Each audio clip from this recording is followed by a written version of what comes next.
Nick Pelosi, thanks so much for being on the channel today. If you guys are new to our channels, my name is Joe Carmack. I'm in Minnesota. Nick's over in Myrtle Beach, South Carolina. We're going to help you guys understand what it's like living in both places if you're moving to or from Minnesota or South Carolina.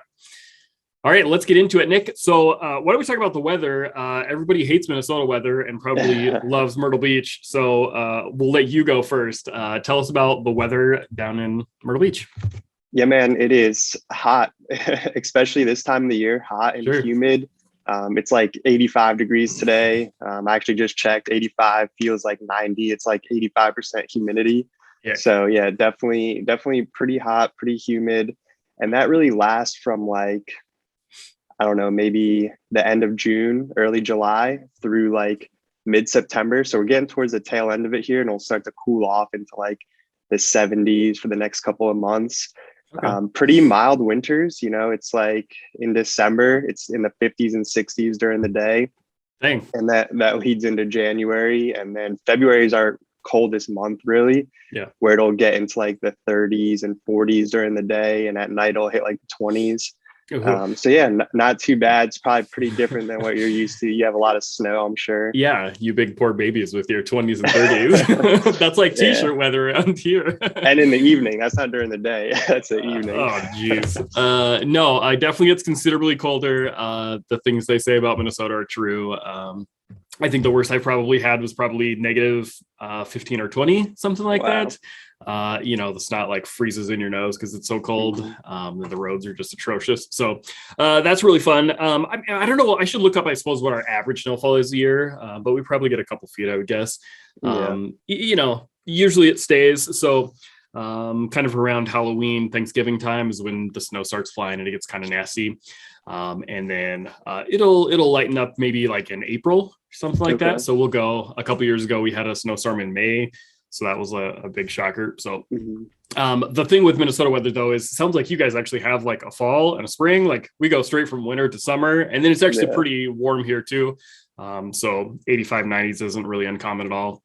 And then we've got all the lakes. And so that brings some humidity with it, too. So not a dry heat like some of the other places, which is kind of nice. Yeah. We do have a touch of seasons. We're not quite like Florida. But sure. I'm from New York, so I'm used to like 4 definitive seasons. Sure. What is the snow like? Does it stick around there? Like once it snows, you're covered in snow the entire winter? Yep, pretty much. Yeah, I mean, like, November through April at least. So it's pretty nasty. But at least we don't have hurricanes, which apparently you guys have. Is that a big concern? I mean, what do y'all do about hurricanes down there? Yeah, at times it can be a big concern if one's coming up the coast. You never know what's going to happen. I've lived in this area for 6 years now. I haven't really experienced one too bad. We've had a couple of decent storms that get a little bit scary. When they're coming, you start boarding up the windows, putting out sandbags, especially in areas that tend to flood a lot, just trying to preserve everything that you can. There's some areas that get devastated by flooding, and I'm talking like 8, 10, 15 feet of water. So that's crazy. Pretty much your entire house is underwater. The wind damage can be bad. We're actually in hurricane season right now. We just had that one that hit New Orleans, which looked to be pretty bad for those people down there. It's definitely, we're in that season where you just got to kind of watch and look out. A good thing with hurricanes is, you see them coming for a pretty long time so you can prepare and get out. Sure. Yeah, that's the biggest thing. Yeah, that's good to know. Yeah. Okay, so what else is there that's fun to do down there? I mean, obviously it's called Myrtle Beach. So talk to us people down there. What do y'all like to do? Yeah, it's a beach town. So lots of just like outdoor water activities. If you like boating, fishing, just hanging out on the beach, you're going to love it here. It's also a tourist town. A lot of people vacation here in the summer. So it's really different, like the winter versus the summer. It's really like 2 completely different areas. In the summer, there's lots of traffic, lots of things going on, lots of people in town. In the winter, it's a lot more quiet for sure. But yeah, people love to go out, get on their boats, paddleboard, kayak, just be outside on the water. In addition to the ocean, we have a bunch of like creeks and inlets. And then we also have the intercoastal waterway, which runs through the entire state. So people Okay, like to what get is out that? on that. Is that like a river? What is that? Yeah, it's a big river that runs like through the entire country, like north to south. Hmm. So yeah. Sweet. Cool. We Yep. don't have that over here. I don't know what that No, is. no ocean, no sand. No, not No. any of that. Okay, So what do you so guys do then? What do you guys do? I mean, we do lots of the similar kind of things. Very, very outdoorsy area. Like I said, we got a Okay. bunch of lakes, right? It's nicknamed the land of 10,000 lakes. So, but it's a different kind of boating and everything else. Lots of people going up to the cabin. So on the weekends, we always have cabin traffic. Like Okay. Friday, Saturday, traffic just sucks because it's everybody getting up, going north out of the cities and enjoying the weekend. So, plenty of fishing, paddleboarding, all that kind of stuff is really big. Hiking, camping, fishing, all that kind of stuff. So very outdoorsy. It's a very, very green state. So I don't know how it is for you guys, but even coming from Colorado, we were just surprised at how green it is when we came like 10 years ago, 15 years ago now. And so tons and tons of outdoor stuff. It is cool. Nice. So I'm in the Twin Cities area too. So it's a fairly big metro. But then we've got with that just like tons of different stuff to do. So there's Minneapolis, St. Paul right next to each other, two different downtowns, whole, if you want the downtown kind of urban scene, you've got that really close with fine dining and all the fancy downtown things, to the more like laid back kind of hipster scenes, to all the way out in the country and getting out of the city and doing rural outdoorsy things. So it's kind of a cool mix. You can really find something, I live in an area that's a suburb that's kind of right in between both, so we get the best if we want to go downtown for something or if we want to go up north for something. So I like that a lot, getting both of that. Nice. So, Yeah, that's something we don't have. We don't have like any big cities really around here. The closest city is Charleston. It's like a 2-hour drive from Myrtle Beach. Okay. But we still have some decent nightlife, a lot of live music, a lot of bars that have like indoor and outdoor areas, especially in the summer. If you're here in the summer, there's live music going on every single night of the week. It's just super laid back, people just wearing shorts and flip flops, hanging out outside and just jamming out. So sure. Is there a lot of corporate there, like white collar jobs or what kind of jobs do you guys have? No, it's a lot of hospitality. So hotels, restaurants, sure. Real estate's a huge thing. A lot of people are getting into real estate because sales, and that's like really one of the only ways you can make a lot of money in this area. There's not a lot of big corporate jobs. No, it's big hospitality and entertainment area. Okay. Are you guys, you've got to be pretty big on Airbnb, like short-term rentals? Is there a lot of people getting investment properties down there? Yeah, definitely. So it's really big with like the condos. So we actually, if you go through downtown Myrtle Beach and you're right on the strip there, you see what looks to be hotels.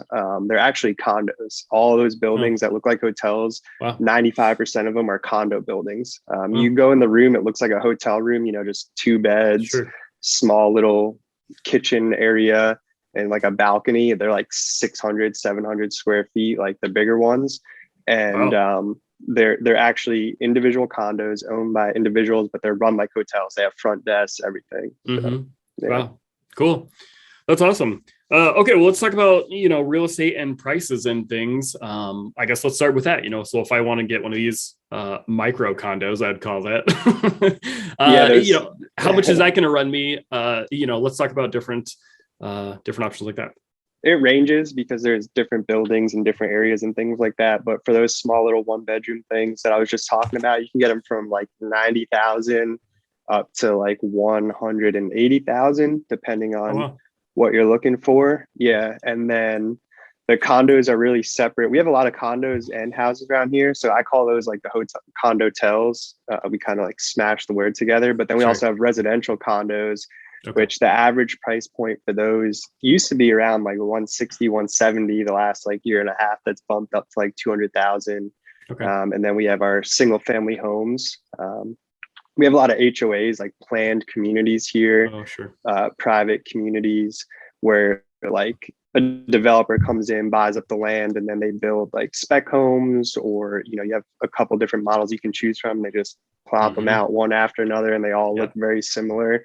I'd say the average price point now is probably around 350.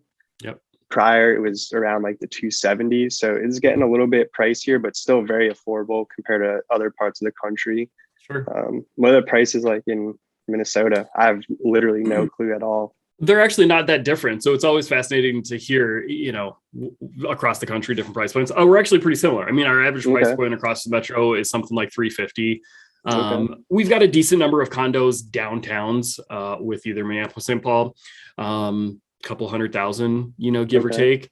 You get a single family, out in the metro or out in the suburbs, excuse me, and you're probably not under 300. Most of the time, in the 3 to 350 range is a pretty good starting point. Okay. We do have a lot of townhomes, which would be in an association like that, so that can be a good starter. Yep. And those are kind of in the 2 to 250 range. Anything new construction for our area is probably right now starting around 400,000, give or take. Okay. For some of those, more planned community types that are a little more cookie cutter and a little less custom. Right. Because if you're going with custom in the metro, you're easily at least $500,000, certainly up from there even. So to start. Yeah. So it sounds like we have fairly similar price points. Oh yeah, definitely. Between them. So for you guys, like if I want to be on the beach, how much is that going to run me for like a true beachfront single family, slice of paradise? How does that run? If you want to be first row, single family home right on the beach, you probably need at least $1 million or close to it. And then it just goes up from there, 1.5, 2 million. Yeah. Sure. Is that available much, or is it all pretty developed out? What are your beaches like? There's not a lot of new homes going up. No, Yeah. They do come for sale. There's not tons of it just because there's obviously less beach real estate than there is, as you go inland. Mm-hmm. So there's not much new construction going on along the beach. They're pretty much filled out. But they do come available for sale. Yeah. Those are tend to be like the older homes too. Our a lot of the homes in the area, as you start to get inland a little bit in the communities. And when I say inland, I mean like 10, 15 minutes. I'm not talking like 30, 45, just inland. Yeah. A lot of the homes are like 20 years and newer. So it's a lot of new construction and they're still building. Yeah. Sure. And then, so then if what's on the beach then, like how old are we talking? There are some newer homes, but 1950s 40, 50, or something? Okay. 40, 50, 60 years. Yeah. In that area. Sure. Okay. That's not too bad.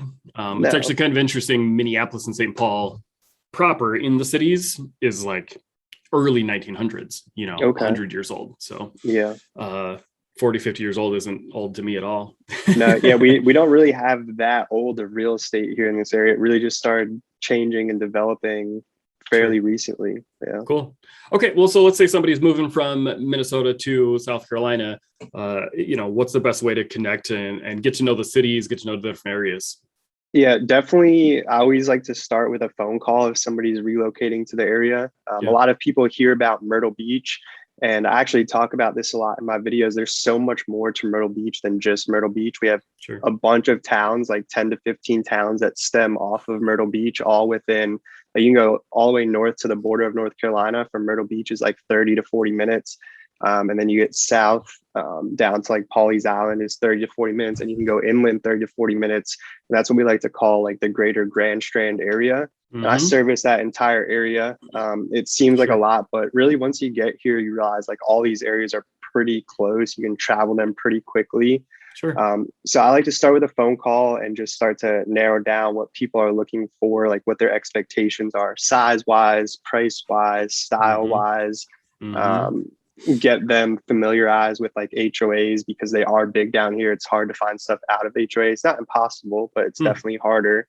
Sure. And then from there, I like to, have people come to town before they're going to purchase, even if they've visited before and they've done like the whole touristy thing.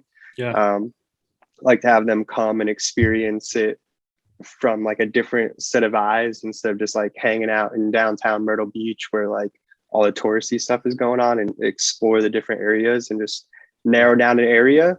And then from there, just really start the search and find what's I wouldn't imagine the places you would want a tourist would be also the same places you want to live, like immediately. No, definitely not. Some people like that hype and action, but when you're living here, it's just different. You kind of want to get away from that a little bit, which it's easy to do. Yeah. It's not the whole area. But do you guys have a lot of people that are relocating to Minnesota? We have more that are moving out, certainly, that are moving here. Yep. Especially seniors that are ready for somewhere that's a little more sunny and a little more white sand and a little less white snow, So no, I mean, we definitely have more going out, but we do have a ton of commerce here. So lots and lots of big corporations that are here, Target, Best Buy, quite a few different big restaurant chains, a lot of medical. And so we have a lot of people that are moving here because of work. And so there's kind of two reasons to be here, either because your family's here, so you've been here all the time, you can't leave because family's here, or because your job relocated you here. But no, yeah, I mean, it's a great state. It's nice. I enjoy it very much. But so we have a lot for that. So when people are relocating, it is a very different situation for a lot of different people and different expectations. If you come from a tiny little town in the middle of Nebraska versus if you're coming from LA or New York or something. And so it's nice to have a phone call, kind of see what they got going on, what their budget is, what their expectations are. But then, yeah, I mean, like you said, you got to come, you got to experience it and figure out where you like to live. I'm sure your channels does as well, but I've got a bunch of different neighborhood tours. So then you can at least kind of get an idea of what your price is going to get you. And then we can help you to narrow it down, but you got to come and visit. I just had somebody call and they were going to make an offer on a house and they've never been to the town, had no idea the neighborhood, whatever. We did a virtual walkthrough with them. And then they're like, no, I don't think so. Cause you just got to see it for yourself. You got to live it. Yeah. And I've actually done a few of those this year, done virtual tours and sold it completely over Zoom and dot loop and the whole nine with people who've never been to Myrtle Beach before. And some people, I mean, especially right now, it's a little bit different of a market. So people are trying to take what they can get. But yeah, I was honestly shocked that I've had so many of those in the last couple months. Yeah. It just depends what people's comfort level is. Your threshold is. My wife and I had bought without, she hadn't seen the properties, so we can do that. But it just depends on the person. So nice. Love it. Well, thanks for being on. Go ahead. Do you have a lot of young people moving there because you have like all the jobs and everything, or? I assume it's probably a younger crowd. Yeah, fairly even mix, younger and middle-aged, I would say, moving in and then older moving out. Younger for sure, but then also there's a lot of like executive corporate type that would be a higher end clientele. So it's a pretty nice mix. There's also a lot of colleges and things like that, so people coming to get their working at Mayo or wherever, nice graduate type of work. So well, send me all your retarees. They'll love it here at the beach. We get a lot of that in this area. So that's exactly why I got you on, because that's my man. So cool. Awesome. Well, people that are watching, thanks so much. You can find both of our channels with the links to contact each of us in the descriptions below. So make sure you go find that. Of course, subscribe, and then we'll give you a whole bunch more content coming up next. So stick around. Thanks so much, Nick. It's good talking to you. Awesome. Thank you. I appreciate it. Yeah.